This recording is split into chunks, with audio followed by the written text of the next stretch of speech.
شروع اللہ کے نام سے جو بڑا مہربان نہایت رحم فرمانے والا ہے۔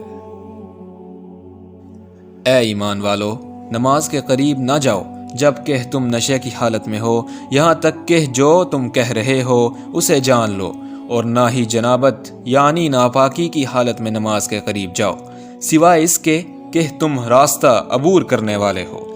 یہاں تک کہ تم غسل کر لو، اور اگر تم بیمار ہو یا سفر میں ہو یا تم میں سے کوئی قضائے حاجت سے آئے یا تم نے اپنی بیویوں سے صحبت کی ہو، پھر تم پانی نہ پاؤ تو پاک مٹی سے تیمم کر لیا کرو، پس اپنے چہروں اور ہاتھوں کا مسح کر لیا کرو، بے شک اللہ بہت معاف فرمانے والا بڑا ہی بخشنے والا ہے۔ کیا آپ نے ان لوگوں کے حال کو نہیں دیکھا جنہیں کتاب یعنی تورات کا ایک حصہ دیا گیا تھا؟ وہ گمراہی کا سودا کرتے ہیں اور وہ چاہتے ہیں کہ تم سیدھے راستے سے بھٹک جاؤ،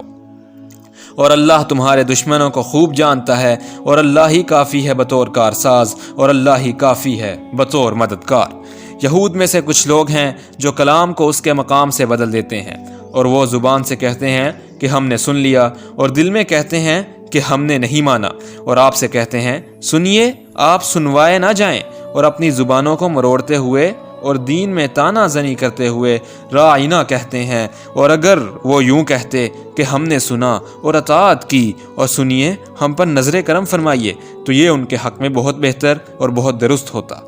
لیکن اللہ نے ان کے کفر کی وجہ سے ان پر لعنت کر دی، پس وہ ایمان نہیں لاتے مگر بہت تھوڑے سے لوگ۔ اے اہل کتاب، اس قرآن پر ایمان لاؤ جو ہم نے نازل کیا ہے، جو تصدیق کرتا ہے اس کی جو تمہارے پاس ہے، اس سے پہلے کہ ہم چہرے مسخ کر دیں، پھر انہیں پیٹھ کی طرف پھیر دیں یا ان پر لعنت کریں، جیسے ہم نے ہفتے کے دن والوں پر لعنت کی، اور اللہ کا حکم پورا ہو کر ہی رہتا ہے۔ بے شک اللہ اس بات کو معاف نہیں کرتا کہ اس کے ساتھ شرک کیا جائے، اور جو گناہ اس کے علاوہ ہے جس کے لیے چاہے گا معاف فرما دے گا، اور جس نے اللہ کے ساتھ شرک کیا تو یقیناً اس نے بہت بڑے گناہ کا بہتان باندھا۔